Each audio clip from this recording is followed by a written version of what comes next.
So someone asked me the other day, what is your unfiltered advice for women wanting to rebrand their life? And after going through not only one, but two complete life rebrands over the past 6 years and helping countless other women achieve the exact same, I've realized there are 5 key things I wish I knew at the start of my rebrand journey that would have saved me a lot of time, failures, overwhelm, and endless overthinking. So in this video, I'm going to share with you exactly what they are and how you can avoid making the same mistakes I did. Let's get into it. I want you to imagine you're standing at a train station. On one side of the platform, there's a train waiting that leads you to a completely different life, the new rebranded version that you want for yourself. Then on the other side of the platform, there's another train waiting, one that keeps you exactly where you are. You have the power to step onto either train at any moment.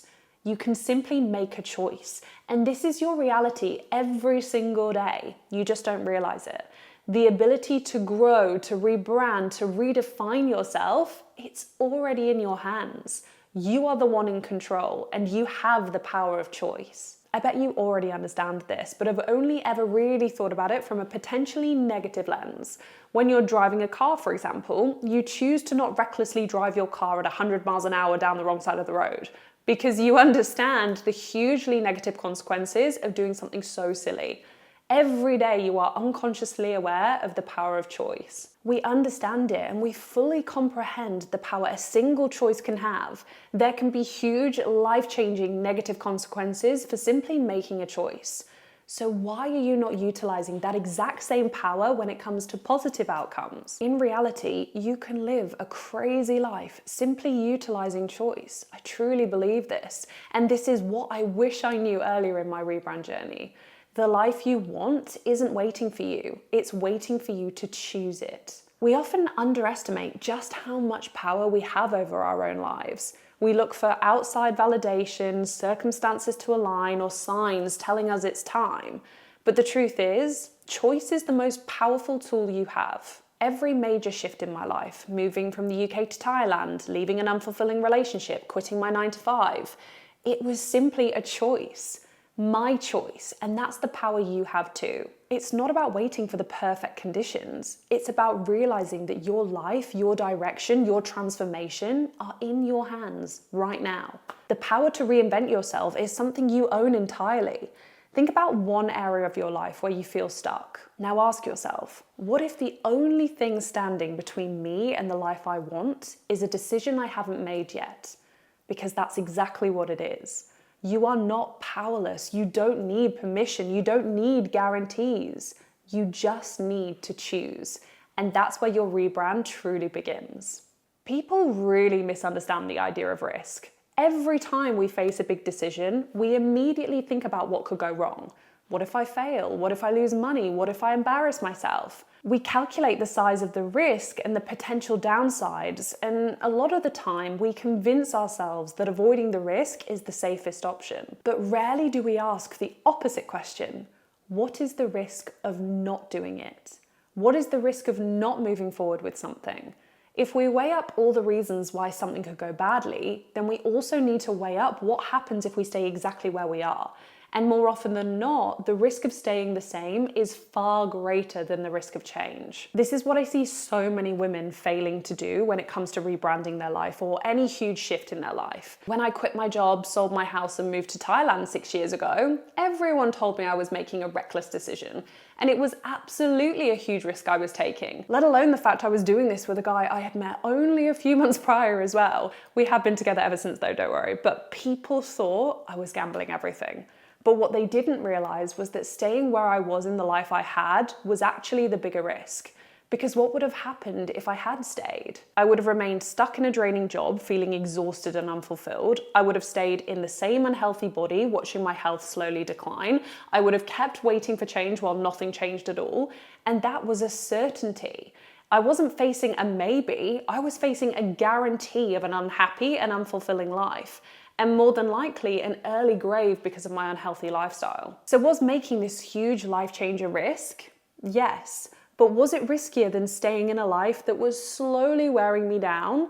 Absolutely not. In reality, I actually took the less risky option by uprooting my entire life and moving to the other side of the world. But most people calculate risk only in one direction. They measure the potential downside of taking action, but never calculate the downside of doing nothing.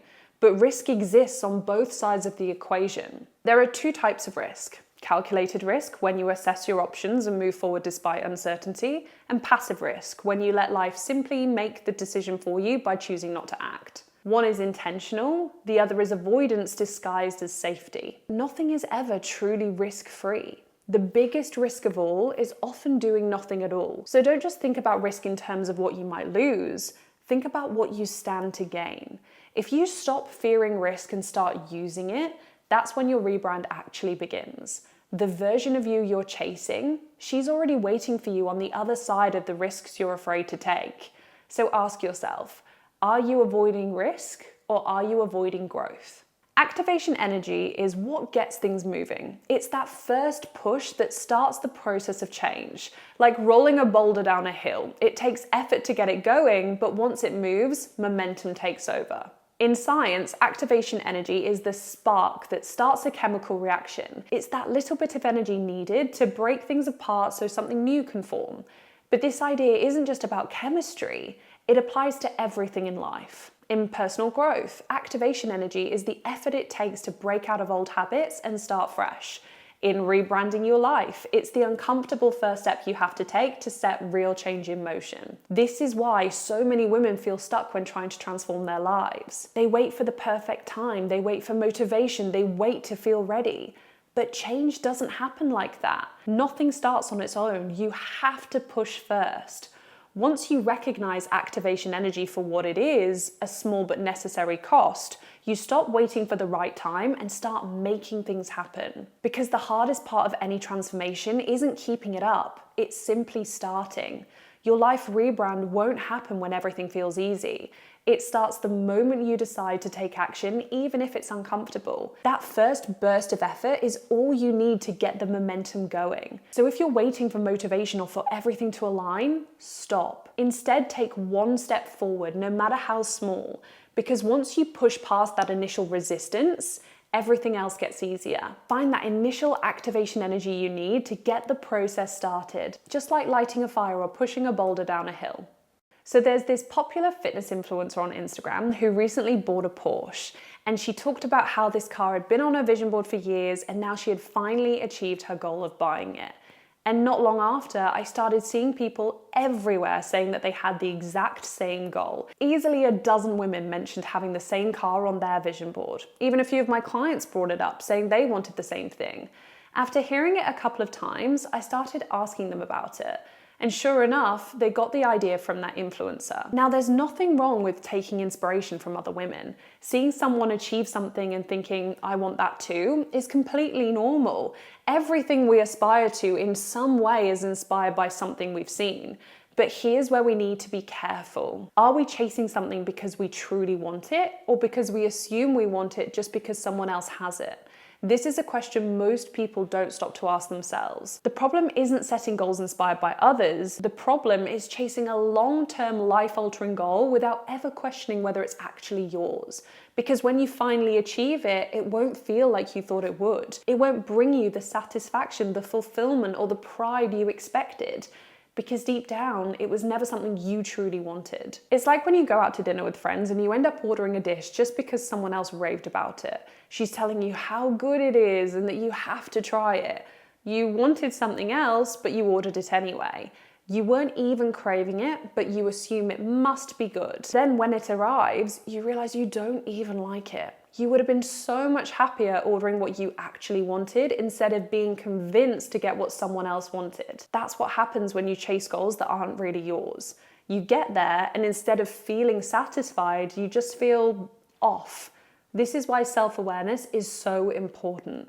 Be ruthlessly reflective when it comes to any goals you have for yourself. Being inspired is great, but you need to filter what's actually for you. So before you set a goal, ask yourself, do I actually want this, or does it just look good to someone else? If no one else could see this achievement, would I still want it? What is the feeling I think this will give me? And is there another way to get that feeling?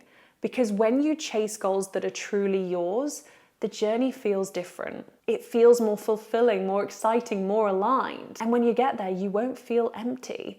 you'll feel proud. Nobody will ever see the real you, not because you're hiding, but because they can't. People don't see you as you are. They see you through the lens of their own experiences, beliefs, and biases. Everything they think about you is filtered through their own reality, their upbringing, their struggles, their insecurities, their perspectives. You could be the most kind, driven, and intelligent person in the world, and someone will still misunderstand you, dislike you, or reduce you to a version of you that only exists in their mind. That's not a reflection of who you are. That's a reflection of who they are. Yet so many of us spend our lives trapped in the fear of what other people think. We mold ourselves to fit a version of ourselves that we think will be accepted. We shrink ourselves to be more likable. We hesitate, hold back, and second guess our choices, not because they're wrong, but because we're worried about how they'll be perceived. But here's the truth. You cannot control perception. It's like watching a movie with a friend. You both see the same scenes, hear the same dialogue, and experience the same storyline. Yet you think it's deep, emotional, and powerful, while they think it's slow, boring, and overrated. Same movie, completely different takeaways. Now imagine that, but instead of a movie, it's you. If two people can have wildly different opinions on a 90-minute movie, how could you possibly expect everyone in your life to see you the same way? The way people see you is not in your control. And if you cannot control it, why would you let it control you? This is where most women get stuck in their rebrand. They hesitate because they're afraid of being misunderstood. They hold back because they don't want to be judged. But living your life in a way that is dictated by how you might be perceived is a never-ending trap.